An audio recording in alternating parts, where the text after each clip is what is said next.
والصلاة والسلام على أشرف الأنبياء والمرسلين سيدنا وحبيبنا وشفيعنا وقرة أعيننا ومولانا محمد وعلى آله وأزواجه وذرياته وأهل بيته أجمعين.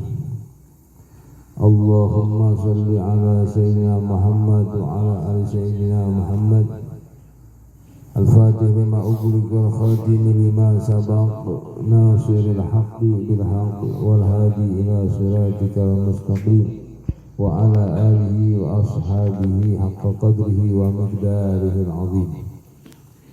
رب اشرح لي صدري ويسر لي أمري واحلل عقدة من لساني يفقهوا قولي. يا أمان الخائفين آمنا مما نخاف، يا أمان الخائفين سلمنا مما نخاف، يا أمان الخائفين نجنا مما نخاف. صدق الله العظيم وصدق رسوله النبي الحبيب الكريم ونحن على ذلك من الشاهدين والشاكرين والحامدين والحمد لله رب العالمين. حضرة المحترمين, para jamaah sekalian, hadirin wal hadirat, insyaallah kita semua senantiasa selalu dalam penjagaan Allah Subhanahu wa taala,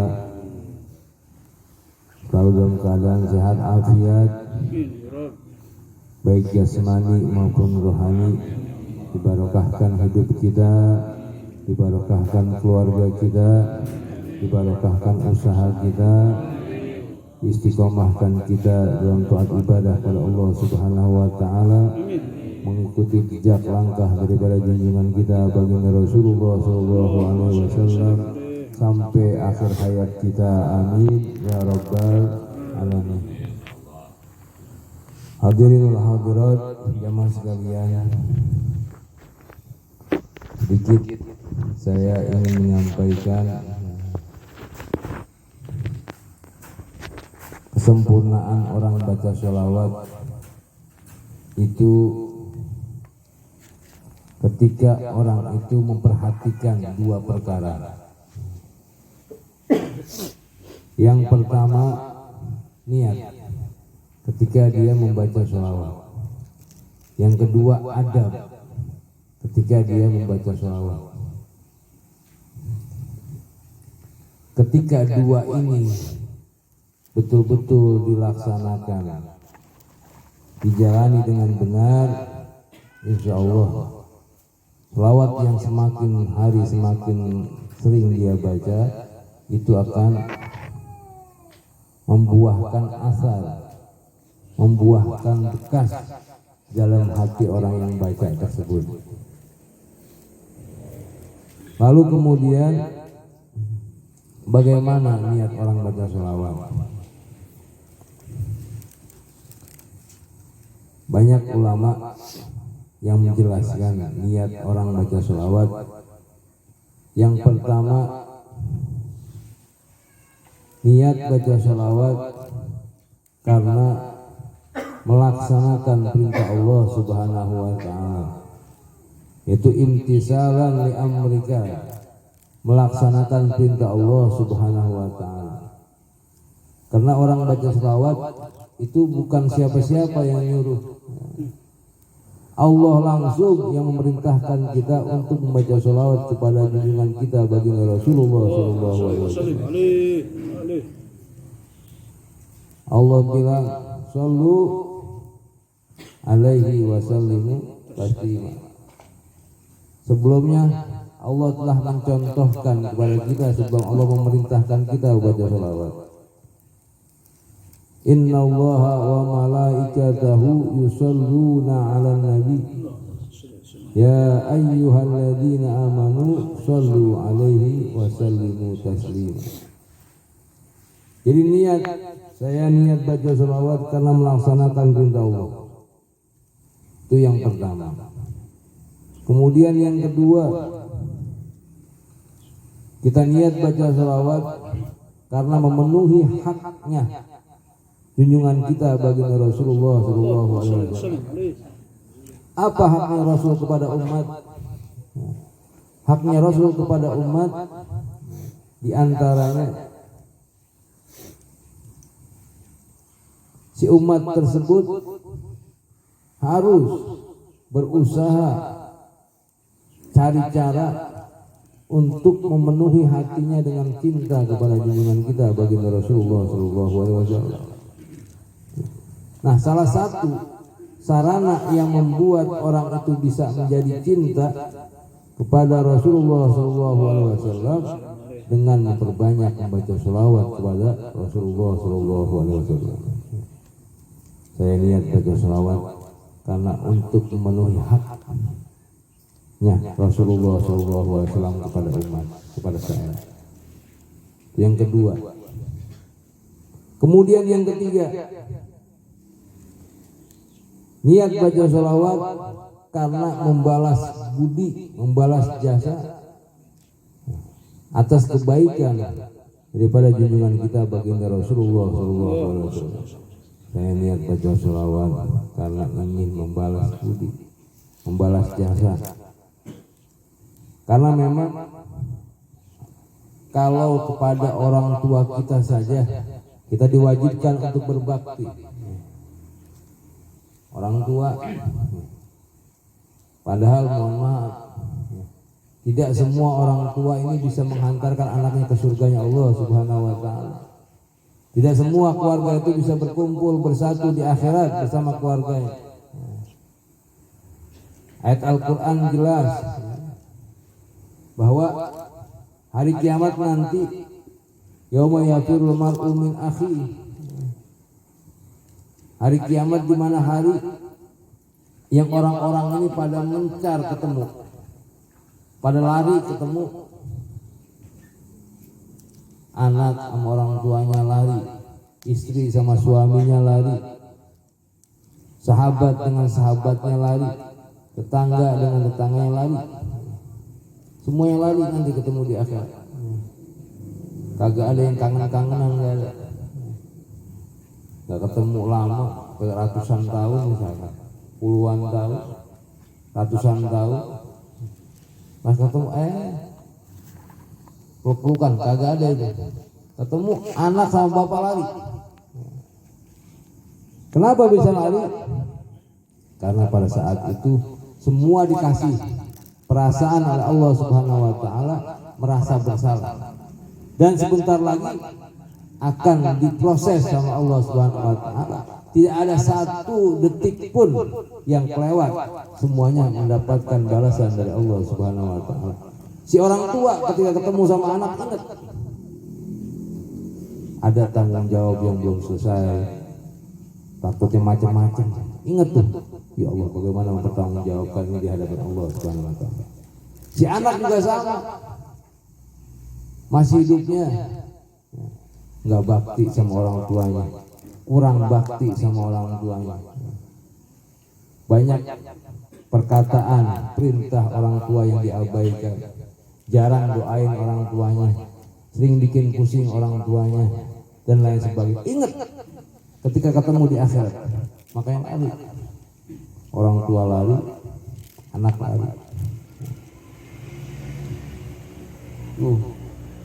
Satu-satunya makhluk yang ketemu seseorang malah nyari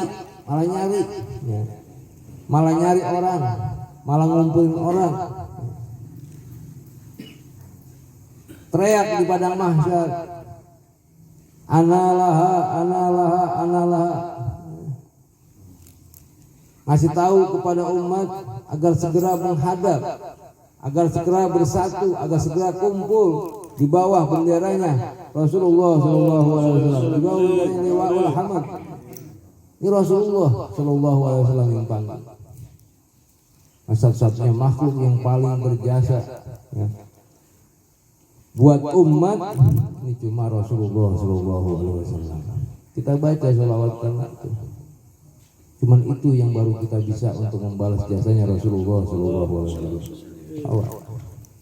Awal yang banyak. tanda bakti kita sama Rasulullah Sallallahu Alaihi Wasallam, tanda terima kasih kita kepada Rasulullah Sallallahu Alaihi Wasallam. Yang ketiga.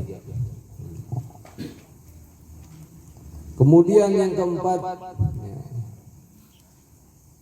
kita baca sholawat niat untuk mengharapkan syafaat, mengharapkan pertolongan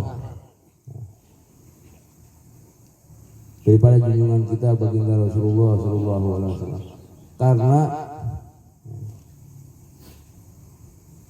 orang yang banyak baca sholawat, orang yang senantiasa menghiasi bibirnya dengan memperbanyak membaca sholawat, ini salah satu cara untuk orang tersebut bisa mendapatkan syafaatul uzma daripada Rasulullah Sallallahu Alaihi Wasallam.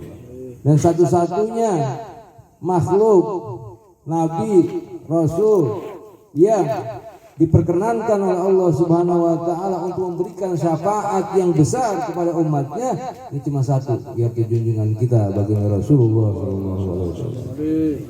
Kita baca sholawat supaya kita bisa dekat sama Rasulullah. Sebab ada hadis yang mengatakan inna awlan nas bi yaumal qiyamah kasratus sholat alayya.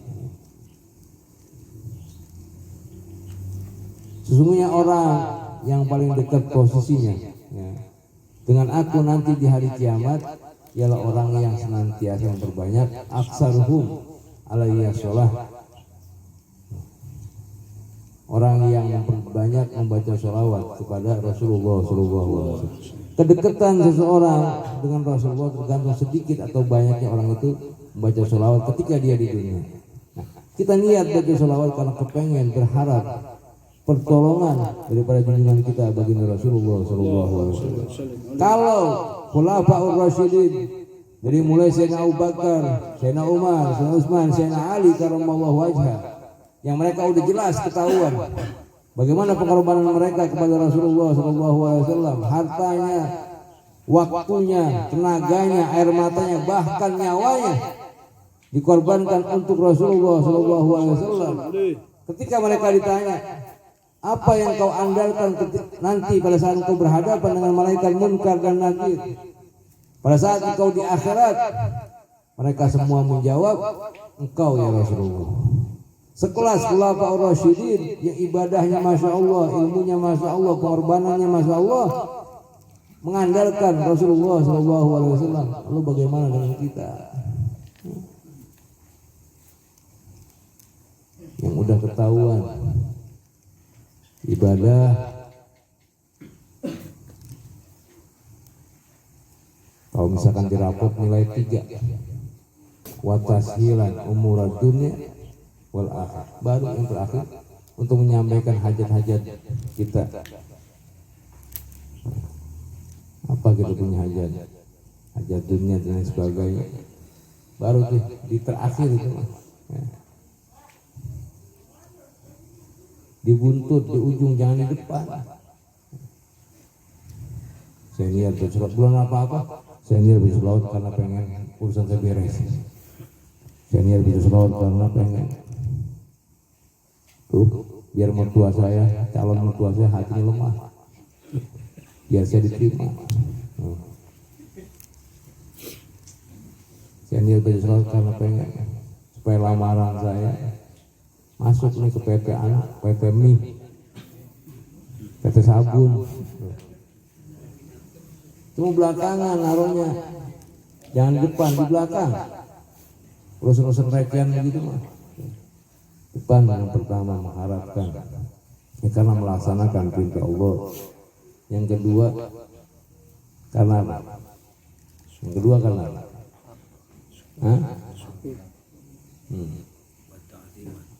Yang ketiga, mahabbah.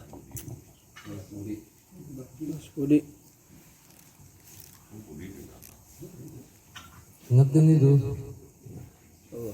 Kalau pengen baca sholawatnya itu, setelah baca sholawat ada bekasnya nih di hati.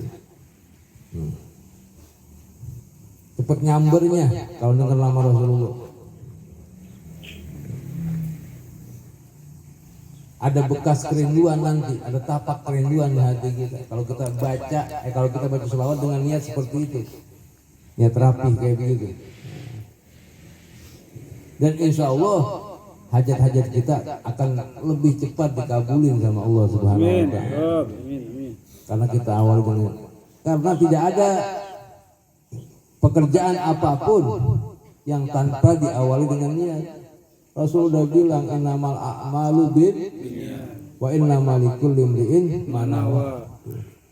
Setiap amal itu tergantung niat, dan setiap pekerjaan atau perkara tergantung apa yang diniatkan. Makanya niatnya itu biar benar, niatnya biar rapi. Nah, itu niat membaca sholawat. Nah kemudian adab dalam membaca sholawat. Adab dalam membaca sholawat yang pertama, usahakan ketika kita baca sholawat itu tubuh kita dalam keadaan bersih, suci daripada hadas kecil, apalagi hadas besar. Punya wudu, terus pakai wangi-wangian, pakai minyak wangi. Itu yang pertama adabnya. Kemudian yang kedua, ketika kita berada di majlis sholawat,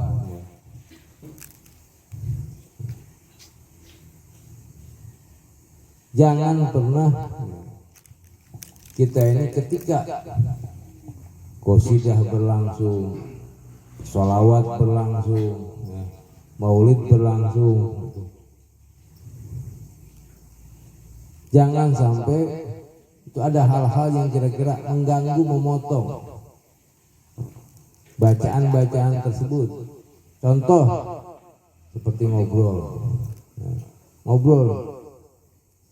Kalau misalkan orang lagi baca maulid, orang lagi baca sholawat, orang lagi baca qasidah, kita asik ngobrol, ini khawatir seolah-olah kesannya bahwa obrolan kita itu lebih mulia ketimbang sholawat yang lagi dibaca, yang di dalamnya itu mengkisahkan atau memuji tentang Rasulullah Shallallahu Alaihi Wasallam. Hati-hati nih. Orang yang ngobrol itu, padahal ditegur orang malaikat. Dalam hadis, itu malaikat negur, diam kamu, wahai orang-orang yang rugi. Tuh, pertama malaikat itu nyampein begitu, sampai orang itu berhenti. Tapi ternyata orang itu lanjut deh masih. Dua teguran malaikat yang kedua. Diam kamu, wahai orang-orang yang dibenci sama Allah. Sampai orang itu berhenti. Ini malaikat masih ngomong baik. Itu orang harus berhenti juga. Masih lanjut. Yang ketiga malaikat negur, diam kamu, wahai orang-orang yang dilaknat sama Allah Subhanahu wa Ta'ala. Hati-hati. Jangan sampai kita itu disumpahin sama malaikat. Yang cakep bagaimana? Yang cakep ketika bacaan berlangsung nih bacaan begini nih, qasidah, maulid, baca selawat kayak tadi itu yang kita diem, dan lain sebagainya. Iringin tuh bacaan maulid, bacaan qasidah, dengan apa? Dengan kita memperbanyak baca selawat kepada Rasulullah Shallallahu Alaihi Wasallam. Tadi maulid kita baca selawat, handphone mati-matiin, kecuali ada yang dapat tugas. Selain itu matiin, jangan dibunyiin. Kita siapin waktu 1 jam. Kalau memang lama durasi kita baca selawat atau acara itu 1 jam atau 1 jam setengah, kita siapin waktu 1 jam setengah non HP. Tuh ada banget. Ada di majlis selawat, ada di majlis maulid. Nah kemudian ini ingat nggak nih? Anda ngomong, kagak disiaran ulang nih. Nah. Kemudian yang berikutnya, ketika kita baca sholawat, bayangkan yang pertama apa? Dosa. Ini kesempatan, karena memang likulli syai'in thahara. Setiap sesuatu ada pembersihnya. Wa taharatul qulub minas soda kasratus sholat alayya, kata Rasulullah sallallahu alaihi wasallam. Dan pembersih hati daripada kotoran-kotoran dosa yang berkarat, yang nempel, itu dengan memperbanyak membaca sholawat kepada Rasulullah sallallahu alaihi wasallam. Kita bayangin ketika kita baca sholawat, ya Allah, seolah-olah ya, kita berhadapan dengan Allah Subhanahu wa taala. Ini kita punya dosa lagi apa? Lagi dirontokin, lagi dilumerin ya. Sama juga seperti besi yang berkarat itu disiram pakai cairan kimia kemudian merontok. Bayangin dosa-dosa kita. Dosa yang berasal dari mulut kita, dosa yang berasal daripada telinga kita, dosa yang berasal daripada mata kita, dosa yang berasal daripada tangan kita, kaki kita, dan lain sebagainya. Ketika kita baca sholawat, kita bayangin itu, dan seolah-olah dosa kita itu lagi dilumeri. Kita kenang, ya Allah, dosa ini, dosa itu, dosa itu. Nah kemudian yang berikutnya nih adab nih. Kita kenang lagi apa? Kita kenang bahwa ketika kita baca sholawat, Rasul pasti menjawab sholawat yang kita sampaikan. Siapapun yang baca sholawat pasti Rasul jawab. Sholawat kita disampaikan oleh malaikat di hadapan Rasulullah Sallallahu Alaihi Wasallam. Ya Rasulullah, ini sholawatnya Fulan bin Fulan, menyampaikan salam, menyampaikan selawat kepada engkau ya Rasulullah. Kemudian Rasul balas, sampaikan selawat saya juga, salam saya juga buat Fulan bin Fulan, bahwasanya selawatnya udah nyampe dan udah saya balas. Tuh. Jadi nama kita, nama orang tua kita disebut. Aspek kita baca selawat kepada Rasulullah Sallallahu Alaihi Wasallam. Bayangin seolah ya Allah, seperti kayak kita main WA-an, seperti kita main SMS-an, saling balas membalas. Bayangin suasana itu. Nah kemudian yang terakhir, bayangin bahwa sholawat yang kita sampaikan kepada Rasulullah Sallallahu Alaihi Wasallam ini mendapatkan balasan sholawat daripada Allah Subhanahu Wa Taala. Satu sholawat 10 balasan sholawat dari Allah Subhanahu Wa Taala. Ketika orang membaca sholawat, Allah langsung berselawat buat orang tersebut, dan tidak ada pahala yang paling besar, pahala yang paling agung, derajat yang paling tinggi selain daripada selawatnya Allah kepada hamba, selawatnya Allah kepada makhluk. Ibadah, salat, puasa, zakat, haji, semuanya itu bonusnya pahala. Satu-satunya yang bonus selawat dari Allah cuma bacaan orang yang berselawat kepada junjungan kita baginda Rasulullah Sallallahu Alaihi Wasallam. Ini balasan yang tidak ada tara bandingannya. Kalau mau dikumpulin pahala seluruh makhluk, dari mulai zaman Nabi Allah Adam sampai nanti orang yang terakhir meninggal, dibandingkan dengan sholawatnya Allah satu aja kepada makhluk, maka seluruh pahala-pahala yang tadi itu nggak ada apa-apanya ketimbang sholawatnya Allah Subhanahu Wa Taala. Bayangin kita baca sholawat, Allah lagi berselawat buat kita. Allah lagi berselawat buat kita. Bayangkan. Tujuannya apa? Hikmah supaya timbul malu. Paham? Timbul malu sama Allah Subhanahu Wa Taala. Kita ini yang banyak dosa, kita ini yang banyak khilaf, lebih banyak melaksanakan apa-apa yang dilarang sama Allah ketimbang apa-apa yang diperintah, tapi begitu mulia mendapatkan balasan salawat dari Allah. Asbab kita baca salawat kepada Rasulullah SAW.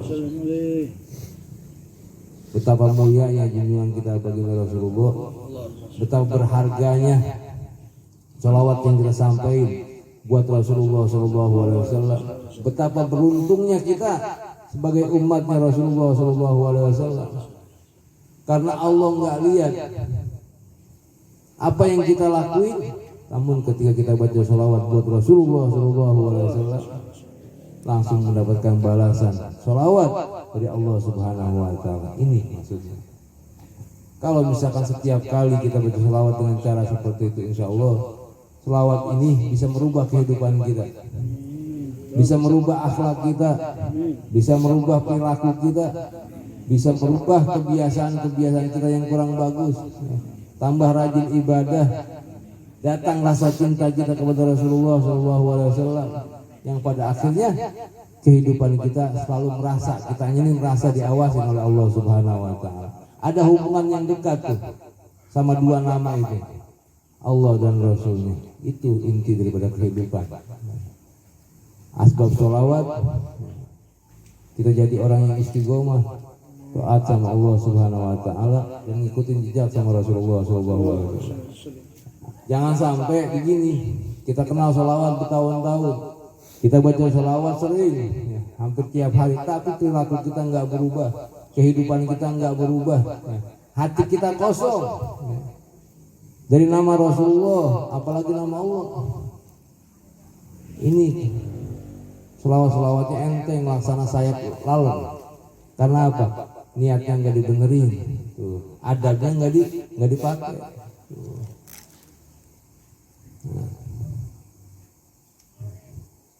Baca selawat nggak boleh sambil ngerokok, nggak boleh. Jadi kalau misalkan diucapin, jangan, kecuali dalam hati, dalam hati. Ngobrol hati kita berselawat itu. Jangan begini. Wah, saya selamat. Jangan. Kalau merokok, tapi mencet tuh. Wah, saya selamat. Jangan. Itu namanya jalur adab, kecuali dalam hati. Kalau kita lagi ngobrol, kita lagi kongkol, biarkan, ajak hati kita yang bicara, ajak hati kita yang membaca selawat. Jangan mulut. Itu bagian daripada adab orang yang baca selawat. Terus tujuannya apa? Kita baca selawat dalam hati supaya apa yang keluar dari lidah kita, apa yang keluar dari mulut kita ini dibersihkan lewat hati kita. Insya Allah lidah kita dijaga. Lidah kita lama-lama dijaga dari perkataan kadzab dan lain sebagainya, bohong, dusta dan lain sebagainya, gibah dan lain sebagainya. Ajak hati kita. Lama-kelamaan lidah kita akan ditata. Karena apa? Hati kita terus berselawat. Insya Allah kalau misalkan dua itu kita perhatiin, selawat kita akan membuahkan hasil. Selawat kita akan bermanfaat yang besar. Dan insya Allah mudah-mudahan hajat-hajat kita dikabul oleh Allah Subhanahu wa Ta'ala. Dan mudah-mudahan dengan cara seperti itu lama-kelamaan nama Muhammad di hati kita ini betah. Paham betah? Betah, nggak mau keluar. Kenapa? Karena adab kita, bentuk pengagungan kita ketika kita bisa selawat ini kita pakai. Lama-kelamaan ketika misalnya hati kita itu betul-betul terukir nama itu, insya Allah dunia, alam kubur sampai ke akhirat kita bakal dikenali oleh Rasulullah SAW. Dan disitulah rahmat Allah terus menyambung ke dalam diri kita, sehingga asbab rahmat itulah kita bisa selamat, kita mendapatkan kebahagiaan baik di dunia, di alam kubur maupun di negeri akhirat. Amin ya rabbal alamin. Ala hadhihi niyyah wa li kulli niyatin shalihah wa la hadratil habib sayyidina Muhammadin sallallahu alaihi wasallam bi sirri asraril Fatihah.